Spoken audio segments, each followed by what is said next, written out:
Само една пратеничка од владеачката ВМРО ДПМН во кус говор ја искара антикорупцијската комисија за тоа како работела во 2024 година. Годишниот извештај кој се најде пред Собраниската комисија бил дебел, ама не и содржаен. Од Државната комисија за спречување на корупција се очекува повеќе од констатации, се очекуваат резултати.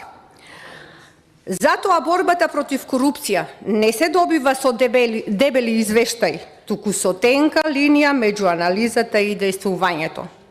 Новиот председател на комисијата Адем Чучуј вети дека ќе работат подобро во иднина. Мислам дека има представува детална слика за работата на комисијата во тој период и од таму и на крајот на самиот извештај како и секоја година содржи одредени заклучни согледувања и препораки за подобрување на работата на комисијата и законските недостатоци.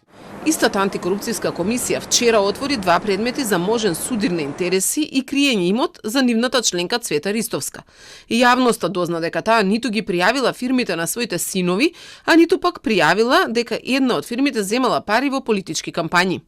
Прво што треба да се направи, председателката веќе си даде оставка и членот за кој се зборува дека е во некои незаконити работења и таа треба да дава оставка заради тоа да ја ослободи комисијата да се дише. Политичка волја за одредени работи има. Во овој случај, значи, очигледна беше политичката волја да се одберат оние членови кои што се сметаа за подобни во тој момент дека треба да бидат и членови председател.